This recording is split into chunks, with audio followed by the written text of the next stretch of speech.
رفتارای داداشو زن داداشو دیدی؟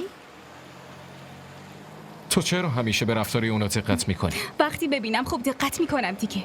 اصلا خجالت نمیکشم. فعلا دارم میبینم خیلی زیاد آرایش کردی و چه نیازی بود انقدر گردنبند گرون بپوشی؟ تعریف کردین، اونم چه تعریفی؟ هی بابا، فقط دارم میگم یه گردنبند ظریف میپوشیدی. تو که اوضاع شهر رو میدونی و شبم هستش دیگه. تارا هم که تا نصف شب با شوهرش بیرون میچرخه، اونم طلای گرون میپوشه، اما آرمان هیچ وقت بهش گیر نمیده. حتی بهش میگفت روجتو پررنگ‌تر کن. چرا همیشه خودتو با تارا مقایسه میکنی؟ اونا زندگی خودشونو دارن زرین. بله، زندگی خودشونه. خیلی هم همدیگر رو دوست دارن. من الکی با شما ازدواج کردم. ببین زرین، من یک موضوع رو 100 بار بهت فهموندم. هر آدمی شخصیت خودشو داره و رفتارهای خاص خودشو. به جای اینکه به اون دوتا توجه کنی، چرا به چیزایی تمرکز نمی‌کنی که من دوستشون دارم؟ سلیقه شما که از عهد بوق والا. همین الان بهت گفتم که آرایشت خیلی زیاده، باز داری پارنگ‌ترش می‌کنی. سالگرد ازدواجمونه. توی مراسم ختم که نمیریم. چرا رژ لبمو پررنگ نزنم؟ باشه بابا، هر کاری دلت میخواد انجام بده. وقتی میخواستی بی احساس باشی، پس چرا منو با خودت آوردی؟ منظورت چیه؟ از وقتی اومدی نه دستمو گرفتی نه تعریف کردی. من نمیخوام با تو بیام. لطفاً دور بزنی.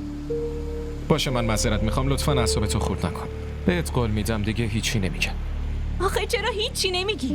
با من حرفای خوب بزنین، حرفای احساسی عاشقونه بزنین. لطفاً نگو همونطور که آرمان با تارا عاشقونه حرف میزنی.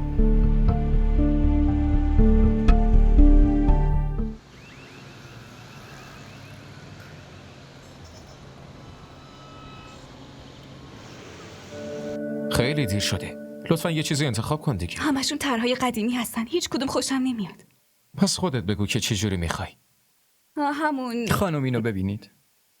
همون دستبندی که آرمان برای تارا هدیه گرفت و میخوام. من از کجا بدونم آرمان برای تارا چه جور دستبندی خریده؟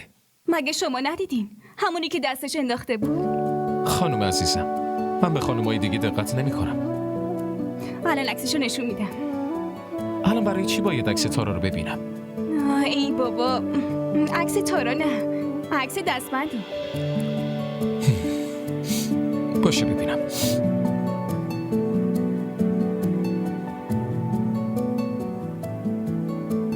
آقا ببخشید، شما این دستبند رو دارین؟ ببینم.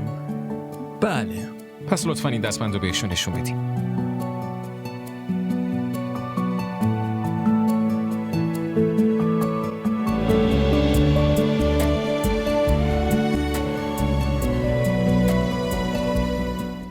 ماشینم باید الان خراب میشد.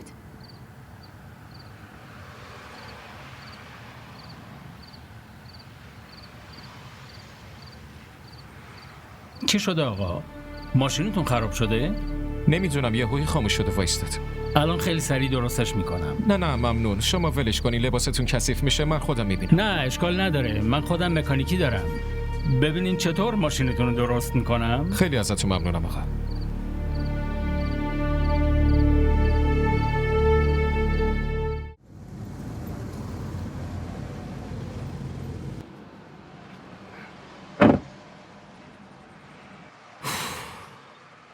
خیلی ممنونم آقا. قابلتون رو نداره. کمک به شما وظیفه من بود. راستش این روزا آدمایی مثل شما کم پیدا میشه. شما دقت نکردین. آدمایی مثل من همه جا هستن. در زمین همه زحمت کشیدین. اینو قبول کنین لطفاً. همین قطع آقا. معذرت میخوام، لطفاً اینو هم بگیرین. متوجه نشدین. من اینو ازتون نمیخوام. ببینید اگه قبول کنید خیلی خوشحال میشم. بالاخره زحمت کشیدین. فکر کنید قرض و یه وقت دیگه پرداختش کنید. دیگه بری. به سلامت. چه نیازی بود اونطوری حرف بزنی؟ حمایتتون رو نشون بدید. لایک و اشتراک گذاری فراموش نشه. حال دم هرم تو